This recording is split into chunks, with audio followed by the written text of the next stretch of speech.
जयपुर से है। विद्याधर नगर इलाके में सुरंग खोदने का मामला सामने आया था। बदमाशों ने एक बैंक को यहां पर टारगेट किया था।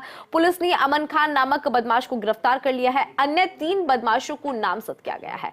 बदमाशों की गिरफ्तारी के लिए पुलिस टीम दबिश दे रही है। और ये तस्वीर जरा आप देख लीजिए कि किस तरह से सुरंग यहां पर खोदी गई और आज शाम तक हो सकती है बाकी बचे हुए बदमाशों की गिरफ्तारी। तो नया पैटर्न यहां पर चोरों के द्वारा अपनाया गया। शातिर चोर है, शातिर गैंग है, उत्तर प्रदेश की गैंग है जिसके द्वारा एक दुकान को सबसे पहले रेंट पे लिया गया था। दुकान से ठीक 400 मीटर की दूरी पर यह बैंक था। बैंक को निशाना इन चोरों ने बनाया था। पिछले अगस्त महीने से सुरंग की खुदाई का कार्य चल रहा था। अंदर एक बल्ब भी इन्होंने लगाया हुआ था ताकि रात के वक्त भी खुदाई का काम रुके ना।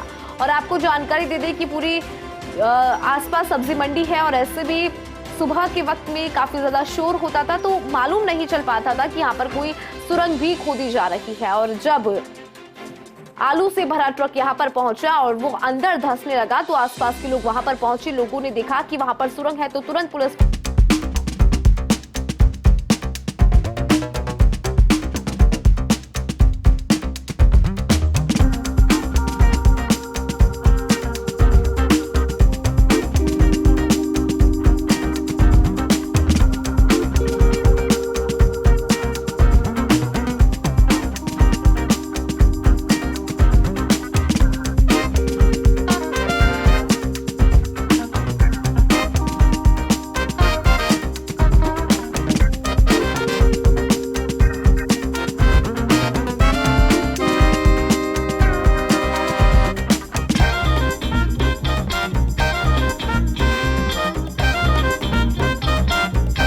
का ये पूरा मामला है जहां पर चोरों के द्वारा एक अनोखा चोरी का पैटर्न अपनाया गया।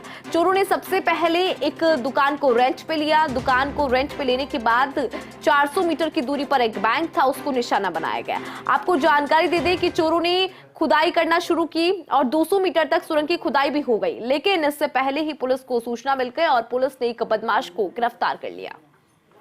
और ये तस्वीर जरा आप देखिए। और अधिक जानकारी के लिए हमारे सहयोगी सत्यनारायण हमारे साथ बने हुए हैं। सत्यनारायण, देखिए, चोरों के द्वारा चोरी की वारदात को अंजाम देने का अनोखा पैटर्न सामने आया है। सुरंग के माध्यम से ये चोर उस बैंक तक पहुंचना चाहते थे, लेकिन पुलिस की तत्परता रही कि एक बदमाश पुलिस की गिरफ्त में है। क्या कुछ अपडेट इस पूरे मामले पे सत्यनारायण?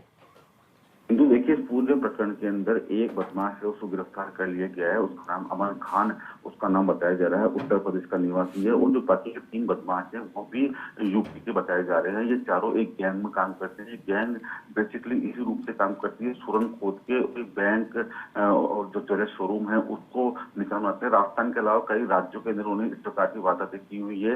हालांकि इस पूरे प्रकरण के अंदर खुद police commissioner Biju George Joseph Mukherjee पहुंचे थे और उन्होंने तमाम जानकारी लेने के बाद में मामला दर्ज करने के बाद और गठबंधन दर्ज होने के बाद में अब जो आरोपी है अमन खान, उससे पूछताछ कर दी गई है और करीबन 5 टीमों का गठन किया गया है। 5 टीमों को रवाना कर दिया गया है। माना जा रहा है कि आज शाम तक पुलिस जो बाकी 3 बदमाश हैं उनको गिरफ्तार कर लेगी, जिससे कि पूरे गैंग का पर्दाफाश हो सकेगा और क्या कुछ इनके मायने से क्या करना चाह रहे थे ये सब खुलासा हो पाएगा। बिल्कुल सत्यनारायण, और जिस तरह से ये पैटर्न अपनाया गया है ऐसा लग रहा है कि बिल्कुल फिल्मी अंदाज में, क्योंकि फिल्मों में ही ऐसा दिखाया जाता है। और अगर सत्यनारायण आपसे ये जानना चाहें, जो ये पूरी गैंग है कहाँ की गैंग है, क्योंकि जो आरोपी पुलिस की गिरफ्त में है वो तो उत्तर प्रदेश का रहने वाला है, तो ऐसे में ये जो गैंग है वो कहाँ की है? गैंग यूपी की ही गैंग है, उत्तर प्रदेश की रहने वाली गैंग है। और ये राजस्थान में बल्कि इन्होंने कई राज्यों के अंदर इस प्रकार की वारदातें की हुई है। राजस्थान के अंदर बहुत वर्षों पहले ऐसी वारदात हुई थी, लेकिन उसमें भी जो बदमाश थे वो सफल नहीं हो पाए थे। और ये दूसरी बार वारदात राजस्थान के जयपुर जिले के अंदर हुई है। बताना चाहूंगा आपको कि राजस्थान के अलावा अन्य कई स्टेट ऐसे हैं जहाँ पर इस गैंग ने इस प्रकार की वारदातों को अंजाम दिया है। ये बेसिकली उन सुनने जगहों को चुनते हैं जहाँ पर बैंक और उसके पास जो दुकान होती है उनको चुनते हैं, उसके बाद में देखी करते हैं, उसके बाद में दुकान को रेंट पे लेकर ये पूरी कार्रवाई को अंजाम देते हैं। यानी कि ये अपनी पहचान भी पूछ सकते हैं और जो दुकान रेंट पे रखते हैं। बिल्कुल सत्यनारायण, बड़ी वारदात भी यहाँ पर हो सकती थी। आपने जानकारी साझा की उसके लिए